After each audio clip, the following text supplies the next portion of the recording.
Okay, we're recording now. So corresponding parts of congruent triangles are congruent. So this is kind of what I tried to tell you about yesterday at the car factory. You know, so say you want to order a new door for your Volkswagen Golf. Okay, It's made in Germany. right? No, most of them are made in the U.S. It's a Germany. Anyway, but you want to order a new door because your door got squished, right? So you don't need to measure all the dimensions of the door. Why not? Yeah, because someone already made the car and has the dimensions, and they just take a congruent part and they stick that door onto your car, right? And so that's basically what this means. It means if you know that triangles are congruent, then every other part is congruent. For example, say I have something that looks like this. So I'm going to try to draw something now. I want this.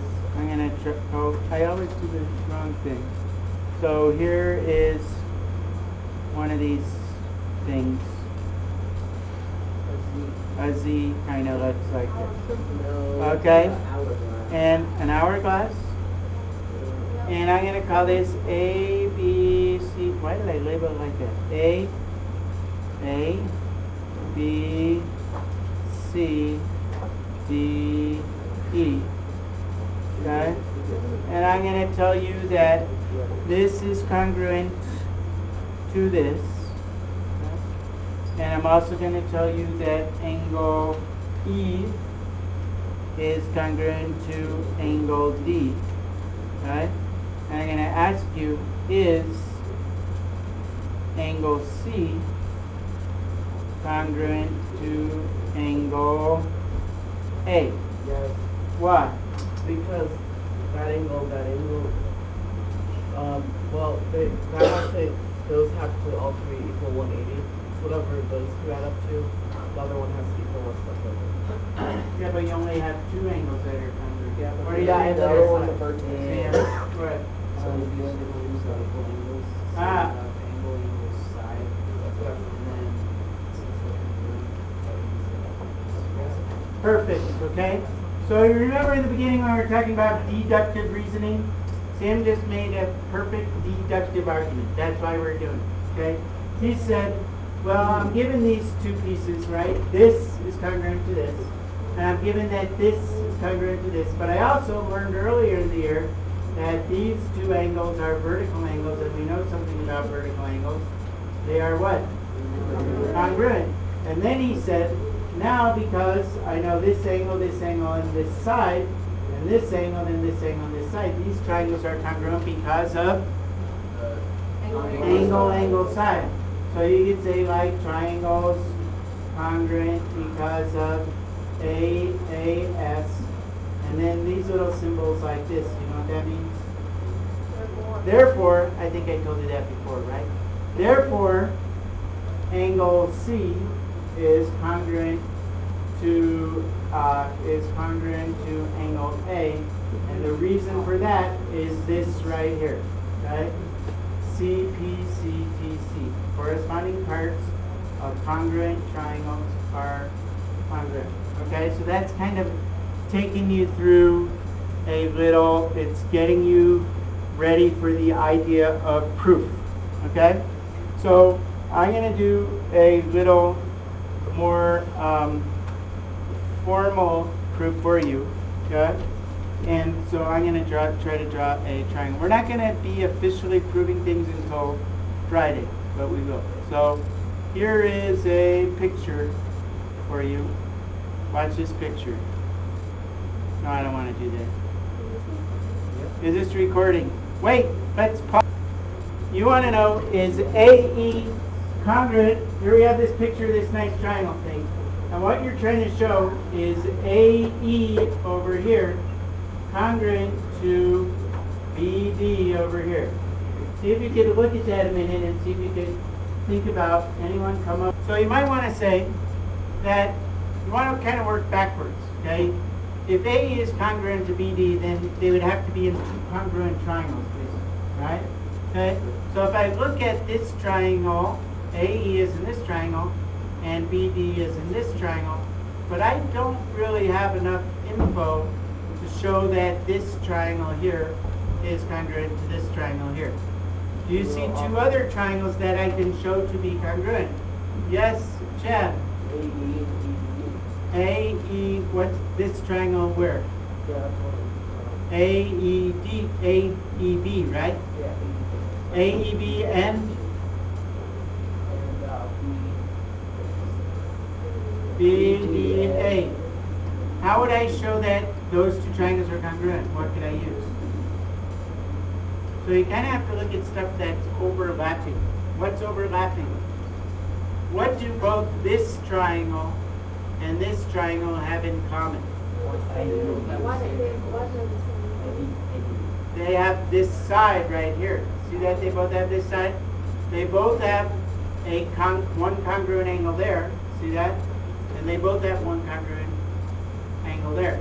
So what people, a lot of times, they tell you to do is separate the triangles. So I'm going to try to draw to the best of my talents.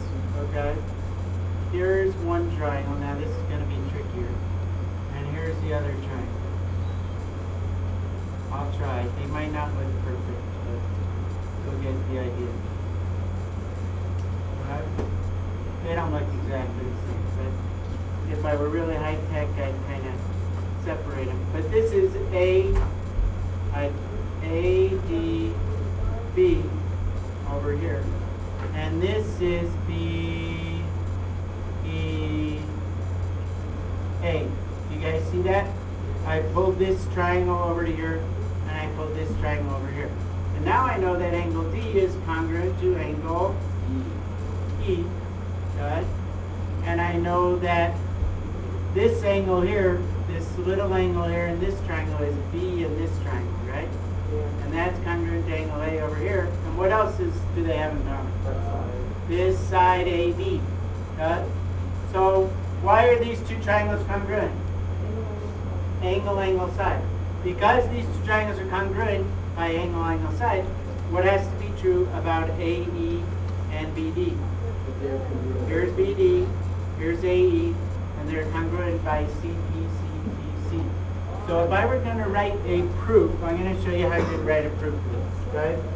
And yeah, using words, they use two-column proofs a lot. Uh-oh, disappeared. Can I go back? How do I get back? Oh, there we go. Okay, so if I wanted to write a proof here, I would say that the first thing I usually list is what I know, and usually list this as the given stuff. And the given is that angle D is congruent to angle what? Hello? D is congruent to angle B. Okay?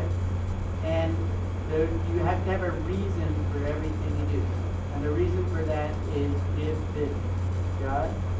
And usually you have, this is called a two-column proof. Have we done this? No. Yeah. Yeah, a little bit. Okay? A little bit. And we have a statement here. And you have a reason over here. They have reason. And when you do a proof, you have to have a reason for everything you do. Okay? 2. I'm going to list my other given. What's my other given? This angle here is equal to that angle here. Now really you should name them by 3 points, because if I didn't separate them, it wouldn't be immediately evident what I'm talking about.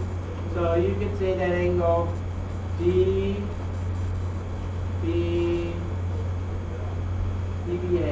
right, is congruent to angle DBA is congruent to, what's that up there? EAB, right? EAB, and the reason for that is also given. All right, given. And then number 3, what did I use here? What's AB equal to? AB is congruent to itself. Okay? And for that, all you have to do is say, there's really something called reflexive property, but we'll just call it the same side. Okay? So the next step that I'm going to list is that my triangles are congruent. So I can say that triangle, this triangle here, which is triangle ADB,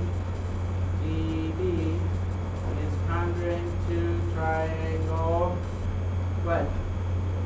ADB. Name them in order. No, ADB goes corresponding with BDA. Okay? You have to set up so that the corresponding parts match up. BDA. And the reason for that is, no, it's not. It's angle, side, which is the same. You could also call it side angle. Doesn't matter which. Okay? Because we learned that conjecture yesterday. And finally, now you can say what you were setting out to prove. And remember, what you were trying to set up to prove is that AE is congruent to BD. So that's what I set up in the last part of my proof. I say that AE is congruent to BD because of what? CPCTC. Okay? So that's CPCTC. And that's kind of where we're headed. Okay? So that's called a two-column proof using deductive reasoning. We'll also do a flowchart proof. This is like in the olden days, this is all you did in geometry. Okay? But nowadays, that's not all you do in geometry. It's a part of